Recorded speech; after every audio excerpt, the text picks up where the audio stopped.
You're listening to the 904wed.com Wedding Planning Podcast with two awesome guests that I cannot wait to introduce to you again, and that is Ann LaFiles and Amber Flowers. Welcome, you guys, to the show. Thank you so much for being a part of this podcast. And this is a special podcast series. This is not a once and done. We are following Amber all the way through her wedding planning process from start to finish. She's a quarantine bride, which means she got engaged over quarantine in a very unique way that may never happen again. And we've got Ann LaFiles right on top there, the queen of matchmaking when it comes not to couples, but to brides and grooms and their vendors. She is the owner here of the Northeast Florida Premier Bride Magazine and Expo, a fantastic resource for you if you are getting married anytime soon or anytime in the future and you want the best vendors, the best locations, the best venues, the best advice. That's what this podcast is all about. Amber, you've had a busy, busy week. On our first pilot episode we recorded, we talked about your adventures up in the snowy mountains, getting engaged. So go back and watch that if you missed it. But in this last week, you've had an eventful week coming up. You've got an engagement party, I know, coming up here on the 4th of July, and You've got all your plans that have taken place. Let's talk about how things have been going. And I'm sure you want to know, too, what she has been up to. It has been a crazy, crazy packed weekend. So this past weekend, I went and did my final dress. Well, we had a dress sort of picked. We picked 3 out, and I couldn't make up my mind. Then it wanted to be in 5. So my goddaughter that I mentioned before had the final decision on the dress. So I tried them on, and she picked the dress. So I finally found the one, and I was very nervous. But she's 12 years old, and she's into fashion, and she's one of my besties. So I think she made the right decision. I've got to ask, before you tell us what she picked or describe to us what she picked, how do you regret, or is it a good thing, right? Having a 12-year-old pick your wedding dress after the fact. It's a great idea. I love it. What a way to involve her in the process, right? Yes. I knew I wanted to. So she's so unique. Like if she has any kind of project, she's always sewing her own, little dresses, or if she has a talent show, she's making stuff, and she's always really been she's a little fashionista. So she, it's funny. I was trying on kind of a mermaid style dress, and I wasn't in love with it, but I wanted to throw some in there. I still had my eye on one of them that I really, really liked, but so she goes, "Oh no, that doesn't do anything. That doesn't have her personality." Next, I'm like, "Oh, I love you," because at 12 they're so brutally honest, and you really want that because your girlfriends my girlfriends were there too, but they're like crying because it's the first time they've ever seen me in a dress, and there's a lot of emotions, and I had my mom there, and so the 12-year-old's like, "Oh no. No, you don't even need to do a twirl. Just go back in there." Wait, so is this going to be a new thing? Are you going to farm her out for other brides that want some honest 12-year-old opinions when it comes to their wedding gown selection? Yes, I feel like that. I'm going to start putting it all over my my Instagram and saying to have this 12-year-old here to make the final cut. And you've been around the wedding world a long time. Have you ever heard of this before? Is this the first? No, I've never heard of a 12-year-old picking a wedding dress. I think that we all kind of get engrossed in the shows, like Say Yes to the Dress, whether it's Atlanta or Kleinfeld's or one of those places. And I think, whenever the bride walks out in the dress, she's all excited about it, and one member of the wedding party, just totally dismisses it and says they hate it. That's the moment that I'm feeling for Amber right now. It's a little holy moly, a 12-year-old just told you no and you like that dress. So I want to know, I know you're probably not going to tell me what you think. But was it the one that you were gravitating towards, or was it a totally different style? It was definitely the one I had my eye on, over at One Bridal, I kind of had my first initial consultation there. and trying on dresses. And I had this feeling it was the one, and I wanted to do it.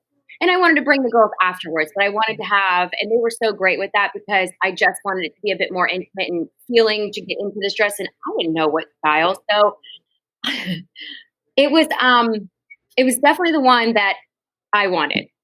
But when I you changed your mind because originally you were going to let anybody know what dress you were wearing, and you were going to surprise your mom with the first look and go with right. No, so I'm a little.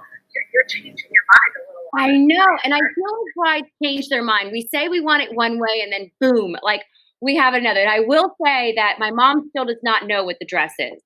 She was there watching me. Yes, she was watching me, and that's what so she was actually going to leave early to set up a table because I was asking my bridesmaids. I told you a lot happened this weekend, so I was actually going to ask some of the bridesmaids. The girls that met me there, I didn't ask anyone yet. For bridesmaids, I asked my maid of honor, but previous. And then, so we went over to, my mom left, to go set up at a restaurant. And we were putting how much, I know I mentioned before, but I have this pizza obsession. So we went to a nice pizza place. And so my mom had to set it all up. So the final dress, actually, she didn't know really which one it was because she had to leave early. Okay. Well, that's a good way to keep it a surprise. Yes. So she still doesn't know. No. Okay, so you're going to get your first look with your mom. I am. Mm-hmm. Oh, okay. I know. Because I really like that touch when you told me about that. I was like, oh, Amber, I like this. I like it. I don't know how you were going to keep it a secret because I think that's such a big thing. So I was like, I love the thought and enthusiasm behind it. Yes. So some basic questions that I'm sure any bride listening to this wants to know is, you mentioned One Bridal. Was that the name of the wedding dress shop that you were at? Yes, One Bridal. And I will tell you, I went to about 5 different places and throughout Florida. And definitely, she knows my style and kind of what you walk into and there's 100 dresses in one place and you're overwhelmed because I'm like, and I've been to a lot of different, even when, the photo shoots with Premier Bride, I see all these dresses around and I've always secretly kind of wanted to put one on, but just to see what I look like in a wedding dress. So I didn't know what type and I got overwhelmed and, the One Bridal has been so good. They eased into everything. There was no pressure and saw the style of the dresses that they carry there and said, I think this would work out. And I mean, it was a hit. All right. So let's wrap this section up real quick and get back into the rest of your busy week. You had your 12-year-old goddaughter pick out the dress, right? There was success there. You both were in agreement, but you were prepared. If she picked out something that you didn't like, you were going to give her final say. Yes. Wow. Very trusting of you. Mm-hmm. And what an honor for her. I will say, and she just lit up. I mean, she has also 2 other, she's a 4-year-old brother and a 5-year-old sister. So that was a big age group. She's 12 years old and she has she cares so much about little small details. Even when she was playing, she's like, I like it better when her collarbone shows. I'm like, love you, girl. Love it. Where in the world did she get that kind of training? And maybe it comes to her naturally, but that's awesome. Do you think she understood the significance of what she was doing? Yes. She said that she's never felt anything. She said, my palms have never been so sweaty. And I was like, oh, well, it's part of growing up. Nice. Yeah. So at the fitting, you had your maid of honor who already knew that she was going to be your maid of honor. You had asked her. Correct. Did you have anyone join you remotely at this time, or how did that go down? Wait, at this last fitting? Yep. I had 2, 3, 4, 5 other girlfriends meet me there. Okay, so you all met there. Okay, you're right. That was a big deal. How many hours did you spend at One Bridal? Oh, it was, even like I said, my initial consultation there, I was in and out probably 5 or 6 dresses, less than an hour, for sure. Because we knew what kind of style. We did try on a brand new dress that it just got there. So it took probably about 45 minutes. All right. And what advice do you have to the brides that you see out there, looking at Amber's experience here and drawing some parallels from it when it comes to dress shopping? Do you do it early? Do you go to a bunch of places? What do you tell brides? Yeah, well, I think the most important thing is to try on a bunch of dresses first, because a lot of times girls think that they want one style, and I know from being a bride myself back today that I thought I wanted one style, and it was totally a different style that I went with. So I encourage brides not to totally set on exactly what they're looking for, but to go to a couple different dress shops, try on different dresses, and really get a feeling for what makes you feel comfortable. And then listen to what looks best on your body, too. I mean, we're all different. We all got different shapes, sizes, and, things look different on us. And listen to the dress consultants, too. That was probably my biggest thing is I went into every dress shop myself, and I was like, listen, I want you to put on me what you think is going to look best on my body. And when they did it, it was one of the dresses I picked. There you go. Just like that. Amber, any advice you have for future brides out there looking back at your dress shopping experience? And I'm sure this is a major relief having the dress picked out now, right? Yes, by a 12-year-old. I agree. Listen to what the professionals, because they see, like Ann said, the different body types. I would say a great tip is if you do decide to bring, or if somebody is whomever is helping you, take pictures and videos, walk in it with and without a veil. I know I brought heels. I never put the heels on, not one time. But I will say that really helps, is seeing the picture. And when you leave, you have this kind of go back through your photos and you can see, from this angle, I don't really like the way this looks. And sometimes they can customize it if you really love it. Or you're just like, wow, I really thought I was going to wear that dress. This was my perfect dress when I flipped through this magazine and saw it on Pinterest. But once I put it on, ugh. And then once I saw it on video, no. Right. All right. And dancing in it too. You have to be able to dance in the dress. And that's something like you really have to think about on the style of dress, because if you are going strapless and you want to dance all night long, you don't want to be pulling your dress up. So there's different things that you really have to think about. Yeah, did you do the dance test? Can you drop to the floor on this, do the line dances, everything you need to be able to do? I was trying to do the new TikTok dances with my 12-year-old goddaughter. It's like, all right, do this TikTok dance, which I failed miserably at, but it looked good in the dress. The dress stayed. It looked good. I hope there's video of that we can share with everyone. Yes. And is this going to be the only outfit, or are you doing a dress change at some point during the night? That's a great question, because I originally wanted to do a change, because, my fiance and we love to have a good time. We love to dance. And I'm like, oh my gosh, am I going to be first dress that I had in mind? Am I going to be in this dress all night? I'm going to have to carry this dress. Oh my gosh. And then once I got the dress on and she said, this is the dress, the dance test passed. And so I'm not doing outfit change. I love the idea of it, but once you feel and you get that dress on and you never want to take the dress off. So. Yeah. And what do you have to say about outfit changes and going with multiple dresses from your point of view? Every bride is different, but getting into a new dress requires time to change, and then you also have to have people help get you in and out of that dress too. So it takes away, a part of the wedding time that you are being able to spend with your guests and your husband and your family. So, it's all up to everybody, what everybody prefers. Like, I think it's really fun to think about having multiple dresses and multiple looks. And I guess it just depends on, if you're doing like a big church wedding and you want the big cathedral ball gown, but you also want to dance later on, and so you want something a little bit more manageable, then that might make sense. So it just really depends on your venue. It depends on your ceremony type, because that's another thing, is that I think you sometimes have to pick the dress out before you pick the venue.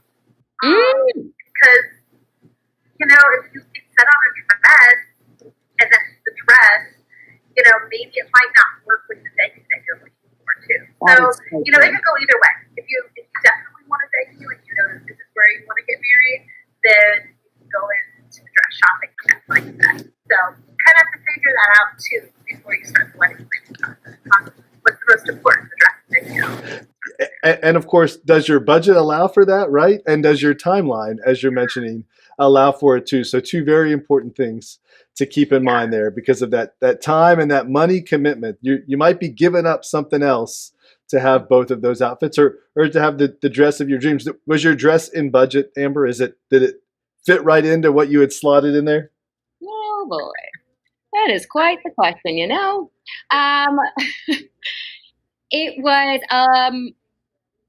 so here was the thing with the dress. I set a budget, and with that budget, if it went over, so my parents decided to help with the dress, and this is something that they wanted to do, and they gave me a budget, and I'm like, okay, but if it did go over that, I was covering it.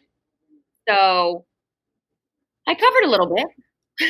All right, let's talk about this very uncomfortable topic for a moment, because you opened it. Well, maybe I opened up the door, but you certainly walked right through it there. And we're talking about budget, something that no one wants to talk about, but everyone's advice is have that conversation first.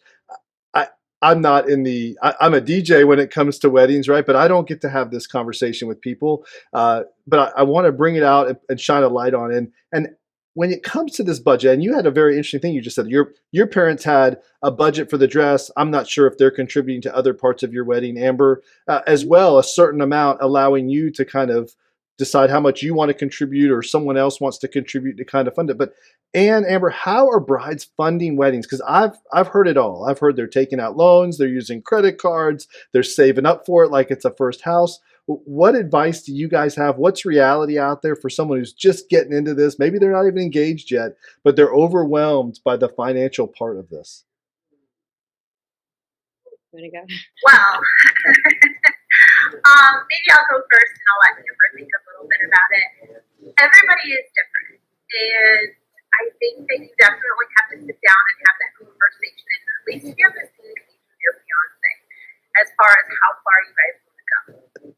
I think the second thing that you guys need to do is sit down with both sides of the parents, because there's really no rules in weddings anymore. I mean, it used to be very traditional that the bride's parents would pay for the wedding, and now you are seeing a mixed match of everything. Bride's parents are paying for the wedding, the groom's parents are chipping in, the bride and groom are saving together. I mean, some of them are even doing GoFundMe accounts for people to fund their wedding. Not necessarily my favorite thing, but it's out there. So I think that as long as you and your fiance are on the same page and you guys aren't going behind each other's backs and running up huge credit card debt unbeknownst to somebody else in the relationship, I think that you can do whatever you want to do, and it's your special day. And like I said a million times, probably my favorite quote is that have the party, have the wedding, because there's 2 times in your entire life that everybody you love is in the room celebrating you, and it's your wedding and it's your funeral, and you're only around for the wedding. So I really do promote the wedding and having a great time, which doesn't mean having to spend $100,000 on the wedding, but I do promote the wedding aspect of it because it is really special, and it's something that you are always going to remember. Amber, where do you chime in on this conversation? When you want to plan a wedding and you think of your wedding, you don't really look at the budget. I mean, when you look, oh, I want this and I want this. And I always bring up Pinterest because everything is such a filtered, like we want it this way. And you're like, okay, well, in reality, that table alone is probably costing you about $900. And that's just saying, oh, but I want it. No, well, that's not in budget. That's not, at least in mine. So it is an iffy topic. I will say that I sat down with my fiance, Chris. We did talk about it. And the way I look at it, and this is completely organic and just coming for the truth, is I think about it as stocks, and I kind of like stocks. Messing with stocks, so it's a gambling. It's what you have, kind of the money of that you get to gamble with. It's not something that is in your, your salary sort of thing. It's your gambling money. All right, the money that you saved up and you put aside, and you look at that. And I apply that as like, okay, that gives me kind of idea on a budget.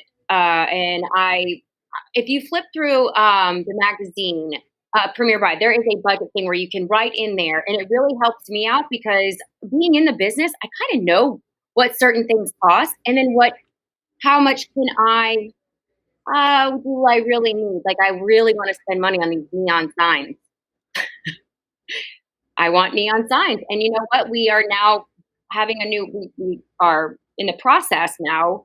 Found out yesterday we got approved, not approved, but our offer was accepted on a home. So we now are in this process and buying a new home. So that neon sign is going to look great in one of those rooms. I need that neon sign, and now it's fit into the budget. I'm going to have you on a future home buying podcast, Amber. We'll talk all about that. All right. Oh, I don't know. I was like, that one was on a different level. I felt like I was a master. I took a negotiation class. I swear, I'm like, that really paid off. I was good at this. So I love this. I did a wedding not too long ago where the on our front board as DJs, the LED sign was going to become a sign, I'm assuming in a man cave or some other part of their house. They had already planned it out. So it was, to me, it was a good investment because it was furniture they were going to buy anyway. They just found a way to use it at their wedding. A great idea. So you're doing the same thing?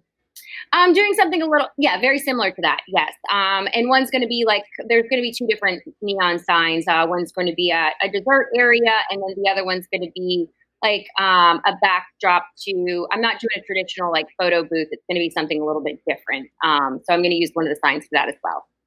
And that is a hint of something we will be talking about, I'm sure, in the future. When Amber drops little hints like that, we will be talking about them in future episodes. I guarantee it. And is this a new category when it comes to Premier Bride and the Expo's LED sign companies? Like, I haven't seen sign companies there before. We have sign companies. You have, some ones that do custom wood signs and the cutouts, things like that. But neon signs, no, I haven't found that vendor, but I probably know of a couple. I think you should get them there. I see a new trend. The pictures, were amazing with these signs. I can't wait to see what yours looks like.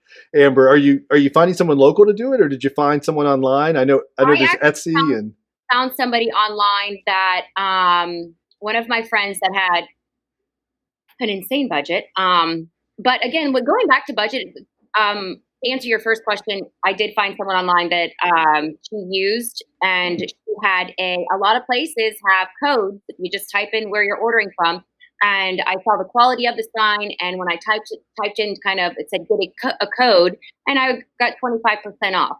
So just little hints that you can do to save money when you need to, and everybody should save money. Let's say not when you need to. Everybody should save money where they can.